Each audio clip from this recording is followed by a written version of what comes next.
ചെറുതായിട്ട് സ്റ്റിച്ചിങ് അറിയാവുന്നവർക്ക് ഡ്രസ്സിന്റെ same cloth വെച്ചിട്ട് തന്നെ ഇതുപോലെയുള്ള പൊട്ടിലി ബാഗ് എങ്ങനെ സ്റ്റിച്ച് ചെയ്യാന്നുള്ളൊരു വീഡിയോ ആയിട്ടാണ് കേട്ടോ. അപ്പം വീഡിയോയിലേക്ക് കടക്കുന്നതിന് മുന്നേ ആദ്യമായിട്ട് എൻ്റെ ചാനൽ കാണുന്നവരാണെങ്കിൽ ഒന്ന് സബ്സ്ക്രൈബ് ചെയ്തിട്ട് കൂടെ കൂടണേ. അപ്പം അസ്സലാമു അലൈക്കും. അപ്പം ഇതിന്റെ മെഷർമെന്റും കാര്യങ്ങളും ഡീറ്റെയിൽ ആയിട്ട് പറയുന്നില്ല, അത് ഓരോരാളെ ഇഷ്ടത്തിനനുസരിച്ചിട്ട് എടുത്താൽ മതി കേട്ടോ. അപ്പം ഞാൻ എടുത്തിട്ടുണ്ടായത് ഇതിന്റെ ലെങ്ത് വന്നിട്ടുണ്ടായത് 9 ഇഞ്ച്, വിഡ്ത്ത് 6. അപ്പം അത് ഇതേപോലെ നമ്മൾ കട്ട് ചെയ്തതിന് ശേഷം ഒരു കേർവ് ഷേപ്പിലൊന്ന് ഇതേപോലെ ഒന്ന് മാർക്കിങ് ചെയ്തിട്ട് ഒന്ന് കട്ട് ചെയ്തെടുത്തതിന് ശേഷം ഈ ഒരു ഷേപ്പിലാണ് കിട്ടാറുള്ളത്. ഇത് പല രീതിയിലും സ്റ്റിച്ച് ചെയ്യാറുണ്ട് കേട്ടോ. ഞാനിപ്പം ഈ ഒരു രീതിയിലാണ് സ്റ്റിച്ചിങ് ചെയ്തിട്ട് മാറ്റുന്നത്. ലൈനിങ്ങിന് ഇതുപോലെ 2 പീസ് എടുത്തതിന് ശേഷം അതിന്റെ മുകൾ ഭാഗത്തുനിന്ന് നിങ്ങൾ സ്റ്റിച്ച് ചെയ്യുമ്പോൾ 2 ഇഞ്ച് വെച്ചിട്ട് മാർക്കിങ് ചെയ്തു കേട്ടോ. ഞാനിപ്പം 1 ഇഞ്ച് വെച്ചിട്ട് എനിക്കത് മുകൾ ഭാഗത്ത് ആ ഒരു എന്താ പറയുക, ഒരു പ്ലീറ്റ് ഇല്ലേ, ഒരു കുറഞ്ഞ പോലെ ഒരു ഡൗട്ട് ഉണ്ട്. അതുകൊണ്ടാണ് നിങ്ങൾ 2 ഇഞ്ച് വെച്ചിട്ട് ഇത് മാർക്കിങ് ചെയ്താൽ മതി കേട്ടോ. അപ്പോൾ ഈ ഒരു മാർക്കിങ് ചെയ്തതിന് താഴെ 1/2 ഇഞ്ച് ഇതേപോലെ ഒന്ന് മാർക്കിങ് ചെയ്യുക. 2 ഭാഗത്തും 1/2 ഇഞ്ച്. ആ ഒരു ഗ്യാപ്പിൽ നമ്മൾ സ്റ്റിച്ചിങ് കൊടുക്കാൻ പാടില്ല. ബാക്കി ഇതേപോലെ നമ്മൾ മാർക്കിങ് ചെയ്ത ആ ഒരു രീതിയിൽ തന്നെ മൊത്തത്തിൽ ഈ ഒരു ലൈനിങ് മാത്രം ഒന്ന് സ്റ്റിച്ച് ചെയ്തിട്ട് മാറ്റാൻ. താഴെ ഭാഗത്ത് ഒരു ഓപ്പൺ കൊടുത്തിട്ടുണ്ടായത് അത് നമ്മൾ മെയിൻ ക്ലോത്ത് ഒന്ന് തിരിച്ചിട്ട് എടുക്കാൻ വേണ്ടിയിട്ടാണ് കേട്ടോ, സ്റ്റിച്ചിങ് കാണാത്ത രീതിയിൽ. അപ്പോൾ സ്റ്റിച്ചിങ്ങിലേക്ക് കടക്കാം. മുകൾ ഭാഗത്ത് ഞാൻ 1 ഇഞ്ചാണല്ലോ മാർക്കിങ് ചെയ്തിട്ടുണ്ടായത്. നിങ്ങൾ 2 ഇഞ്ച് മാർക്കിങ് ചെയ്ത ശേഷം ആ 2 ഇഞ്ച് മാത്രം ഒന്ന് സ്റ്റിച്ച് ചെയ്തിട്ട് കട്ടിട്ട് കൊടുക്കുക. എന്നിട്ട് അവിടെ ഒരു 1/2 ഇഞ്ച് നമ്മൾ എന്താ പറയുക, സ്റ്റിച്ചിങ് കൊടുക്കാതെ അവിടെ നിന്ന് ബാക്കി ഭാഗത്ത് ഇതേപോലെ സ്റ്റിച്ച് ചെയ്തിട്ട് പോരുക. എന്നിട്ടാകുമ്പോൾ നമ്മൾ അവിടെ ഒരു കെട്ടിട്ട് കൊടുത്തതിന് ശേഷം ഒരു 3 ഇഞ്ച് ഗ്യാപ്പിൽ ഇതേപോലെ സ്റ്റിച്ചിങ് കൊടുക്കാണ്ട് വെക്കുക കേട്ടോ. പിന്നെ ഓപ്പോസിറ്റ് നമ്മൾ ഈ ഫസ്റ്റ് ചെയ്ത ആ ഒരു പ്രൊസീജിയർ തന്നെ കണ്ടിന്യൂ ചെയ്യുക. 2 ഇഞ്ച് മേളിലേക്ക് മാത്രം സ്റ്റിച്ചിങ് കൊടുക്കുക, ഒരു 1/2 ഇഞ്ച് അവിടെ ഗ്യാപ്പും കൊടുക്കുക കേട്ടോ. എന്നിട്ടാകുമ്പോൾ നൂലും കാര്യങ്ങളും എന്തെങ്കിലും ഉണ്ടെങ്കിൽ അതെല്ലാം ഒന്ന് കട്ട് ചെയ്തിട്ട് മാറ്റുക കേട്ടോ. അപ്പം ഇനി നെക്സ്റ്റ് നമ്മൾക്ക് മെയിൻ ക്ലോത്ത് എങ്ങനെയാണ് സ്റ്റിച്ച് ചെയ്യാന്നുള്ളത് കേട്ടോ.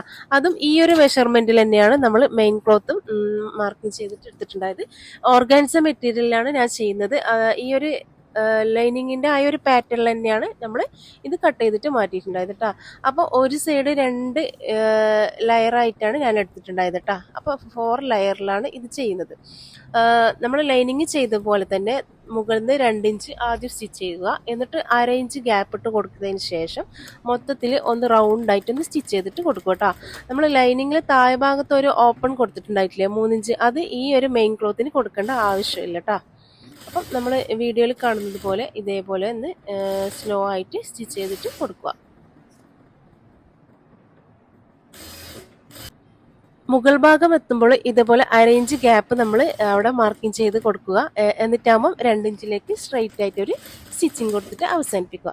അപ്പോൾ ലൈനിങ് ചെയ്ത പോലെ തന്നെ എല്ലാ കാര്യങ്ങളും കട്ട് ചെയ്തതിന് ശേഷം നമ്മൾ ഇതൊന്ന് തിരിച്ചിട്ടിടുക. തിരിച്ചിട്ടതിന് ശേഷം നമ്മൾ 2 സൈഡിലും ഇതേപോലെ ഓപ്പൺ കിട്ടാൻ വേണ്ടിയിട്ടാണ് നമ്മളവിടെ ഒരു ചരട് കോർക്കുന്നുണ്ട് കേട്ടോ. അതിന് വേണ്ടിയിട്ടാണ് ഈ നമ്മൾ 1/2 ഇഞ്ച് നമ്മൾ സ്റ്റിച്ച് ചെയ്യാണ്ട് അവിടെ കെട്ടിട്ടിട്ട് വെച്ചിട്ടുണ്ടായത്. അത് സെയിം ലൈനിങ്ങിലും മെയിൻ ക്ലോത്തിലും ഈ ഒരു പാറ്റേൺ തന്നെയാണ് നമ്മൾ ചെയ്തിട്ടുണ്ടായത് അല്ലേ. ഇതുപോലെ തന്നെ നമ്മൾ ലൈനിങ്ങിലും ഈ 2 സൈഡിലും ഓപ്പൺ ഭാഗം വരും. അതുപോലെ താഴെ ഭാഗത്ത് നമ്മളിത് ഓപ്പൺ കൊടുത്തിട്ടുണ്ടായിന്. നെക്സ്റ്റ് വരുന്നത് ലൈനിങ്ങിന്റെ നല്ല ഭാഗവും മെയിൻ ക്ലോത്തിന്റെ നല്ല ഭാഗവും ഇതുപോലെ വീഡിയോയിൽ കാണുന്ന പോലെ നമ്മളൊന്ന് ഇറക്കി കൊടുക്കുക. എന്നിട്ടാകുമ്പോൾ നമ്മൾ 2 സൈഡിലും സ്റ്റിച്ചിങ് ചെയ്തിട്ടുണ്ടായില്ലേ, അത് രണ്ടും ഒന്ന് പിൻ ചെയ്തിട്ട് മാറ്റി കൊടുക്കാനുണ്ട്. അല്ലാന്നുണ്ടെങ്കിൽ നമ്മൾ ആ ഒരു ഗ്യാപ്പ് കൊടുത്തിട്ടുണ്ടായിട്ടില്ലേ 1/2 ഇഞ്ച്, ആ ഒരു ഹോള്, അത് അപ്പുറം ഇപ്പുറം മാറിപ്പോവാൻ ചാൻസ് ഉണ്ട്. അതുകൊണ്ടാണ് കേട്ടോ ഇതുപോലെ പിൻ ചെയ്തിട്ട് സ്റ്റിച്ച് ചെയ്യണമെന്ന് പറയുന്നത്. നമ്മൾ കുട്ടികൾക്ക് സ്വന്തമായിട്ട് ഫ്രോക്കും കാര്യങ്ങളും ഡിസൈൻ ചെയ്യുന്നവരാണെങ്കിൽ ആ ഒരു മെറ്റീരിയൽ വെച്ചിട്ട് തന്നെ നമ്മൾ ഇതേപോലുള്ള ബാഗ് ഡിസൈൻ ചെയ്ത് കഴിഞ്ഞാൽ ഫ്രോക്കിനെക്കാട്ടി കൂടുതൽ ഹൈലൈറ്റ് ആയിട്ട് നിൽക്കൽ നമ്മൾ ഈ ഒരു ബാഗാണ്. അപ്പം ഇതിനുള്ള ഡ്രസ്സ് നമ്മൾ സ്റ്റിച്ച് ചെയ്യുമ്പോൾ അതിൻ്റെ മെറ്റീരിയൽ വെച്ചിട്ട് നമ്മളെ മക്കൾക്ക് എന്താ പറയുക, പെരുന്നാൾ പൈസയിലും കിട്ടൂലേ, അപ്പം അതിലേക്ക് വെച്ചോട്ടെ. എങ്ങനെയുണ്ട് ഐഡിയ? പിൻ ചെയ്തിട്ട് മാറ്റി വെച്ച ആ ഒരു മേൽഭാഗം ഇതുപോലെ നമ്മൾ സ്റ്റിച്ച് ചെയ്തതിന് ശേഷം നമ്മൾ ആ ലൈനിങ്ങിൽ ഒരു ഓപ്പൺ കൊടുത്തിട്ടുണ്ടായിട്ടില്ലേ, അതിലേക്കൂടി നമ്മൾ മെയിൻ ക്ലോത്ത് ഒന്ന് ഇതേപോലെ ട്വിസ്റ്റ് ചെയ്തിട്ട് മാറ്റുക. സിമ്പിളാണ് കേട്ടോ ഇത്. നമ്മൾ നിങ്ങൾക്ക് മനസ്സിലാക്കി തരാൻ വേണ്ടിയിട്ട് ഒന്ന് ലോങ് ആക്കിയിട്ട് എടുത്തതേ ഉള്ളൂ. അപ്പം ഇതുപോലെ നമ്മൾ എടുത്തതിന് ശേഷം ആ ലൈനിങ് നമ്മൾ ഈ മെയിൻ ക്ലോത്തിൻ്റെ ഉള്ളിലേക്കോട്ടേക്ക് മാറ്റണം. അതിന് മുന്നേ നമ്മൾ ആ ഒരു ഓപ്പൺ ആക്കിയ ആ ഒരു ഭാഗം ഉണ്ടാവില്ലേ, അതൊന്ന് സ്റ്റിച്ച് ചെയ്തിട്ട് കെട്ടിട്ട് കൊടുക്കാനുണ്ട്. എന്നിട്ടാവുമ്പോൾ നമ്മൾ ഈ ഒരു ലൈനിങ് മെയിൻ ക്ലോത്തിലേക്ക് ഇതേപോലെ ഒന്ന് ഇറക്കി കൊടുക്കുക. ഇറക്കി കൊടുത്തതിന് ശേഷം നമ്മൾ രണ്ട് സൈഡിലും ഇതേപോലെ നമുക്ക് ഓപ്പൺ ഭാഗം കിട്ടും കേട്ടോ. അതിലൂടെയാണ് നമുക്കൊരു ചിരട് കോർക്കാനുള്ളത്. ആ ഒരു ചിരട് നമ്മൾ അപ്പുറം ഇപ്പുറം തെന്നി പോവാതിരിക്കാൻ വേണ്ടിക്ക് നമ്മൾ മുകളിൽ നിന്ന് ഒരു 2 ഇഞ്ച് ഗ്യാപ്പ് വെച്ചിട്ട് 2 ലൈന് സ്റ്റിച്ച് ചെയ്യാനുണ്ട്. അത് ഈ വീഡിയോയിൽ കാണുന്ന പോലെ തന്നെ ചെയ്താൽ മതി കേട്ടോ. അതായത് മുകളിൽ നിന്ന് നമ്മൾ 1.5 ഇഞ്ച് അല്ലെങ്കിൽ 2 ഇഞ്ച് ഗ്യാപ്പ് ഇതേപോലെ ഒന്ന് മാർക്കിങ് ചെയ്ത് കൊടുക്കുക. മെയിൻ ക്ലോത്തിലായതുകൊണ്ടാണ് ഞാൻ മാർക്കിങ് കറക്റ്റ് ചെയ്യാതിരുന്നത്. അത് ലൈനിങ്ങിലേക്ക് മാർക്കിങ് എങ്ങനെയാണ് അത് നെക്സ്റ്റ് കാണിക്കാം കേട്ടോ. അപ്പം നമ്മൾ ഈ 1.5 ഇഞ്ച് ഗ്യാപ്പിൽ ഇതേപോലെ ഒരു സ്റ്റിച്ച് കൊടുത്തതിന് ശേഷം അതിൻ്റെ താഴെ അര ഇഞ്ചും കൂടി ഗ്യാപ്പ് ഇട്ടതിന് ശേഷം ഒരു സ്റ്റിച്ചും കൂടി കൊടുക്കുക. അപ്പം മൊത്തം 2 സ്റ്റിച്ച് കൊടുക്കാനുണ്ട്. അത് ഈ ഒരു ലൈൻ ഇട്ടതുപോലെയാണ് നമുക്ക് സ്റ്റിച്ച് ചെയ്തിട്ട് പോരാനുള്ളത് കേട്ടോ. അപ്പം നെക്സ്റ്റ് നമ്മളൊരു ചിരട് കോർക്കാനുണ്ട്. നമ്മൾ പാൻറ്റിനെല്ലാം നമ്മൾ എങ്ങനെയാ സൂചി വെച്ചിട്ട് ചിരട് കോർക്കാറില്ലേ, അതുപോലെ തന്നെയാണ് കേട്ടോ. ഇതും സെയിം പാറ്റേണിൽ.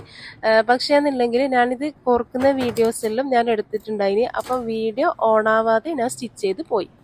അപ്പം ലാസ്റ്റ് അതൊന്ന് പൗസ് വെക്കാൻ വേണ്ടിക്ക് പോയപ്പോഴാണ് വീഡിയോ സ്റ്റാർട്ടായത്. അതുകൊണ്ട് ക്ഷമിക്കണം. അതുകൊണ്ട് ഞാൻ ഡീറ്റെയിൽ ആയിട്ട് ഇത് പറഞ്ഞത്. ഇതുപോലുള്ള 2 ചിരട നമുക്ക് എടുക്കാനല്ലേ കേട്ടോ. അപ്പൊ ഓപ്പോസിറ്റ് സൈഡായിട്ട് നമ്മളിത് കോർത്തെടുക്കുക. നമ്മൾ പാൻറ്റിനെല്ലാം ചിരട് കോർക്കുന്നില്ല അതുപോലെ കേട്ടോ. നമ്മൾ സ്റ്റിച്ചിങ് എല്ലാം ഓൾമോസ്റ്റ് ഇവിടെ കംപ്ലീറ്റ് ആയിട്ടുണ്ട്. അപ്പൊ ഫൈനൽ റിസൾട്ട് വരുന്നത് ഈ ഒരു രീതിക്കാണ്. ഉള്ളിൽ കുറച്ച് തുണിയും കാര്യങ്ങളെല്ലാം ഒന്ന് നമ്മൾ നിറച്ചിട്ടുണ്ട്, ഒന്ന് പൊന്തി നിൽക്കാൻ വേണ്ടിക്ക്. ബേബീസിന്റെ ഏത് ഔട്ട്ഫിറ്റിന് ഈ ഒരു ബാഗും കൂടി നിങ്ങളൊന്ന് ആഡ് ചെയ്ത് കൊടുക്കും കേട്ടോ. അപ്പൊ എന്റെ വീഡിയോ ആദ്യമായിട്ട് കാണുന്നവരാണെങ്കിൽ ഒന്ന് സപ്പോർട്ട് ചെയ്യാൻ മറക്കണ്ട. കമന്റിലൂടെ എന്താണ് നിങ്ങളുടെ അഭിപ്രായം അറിയിക്കട്ടെ. പുതിയ വീഡിയോ ആയിട്ട് വീണ്ടും വരാം. അസ്സലാമു അലൈക്കും.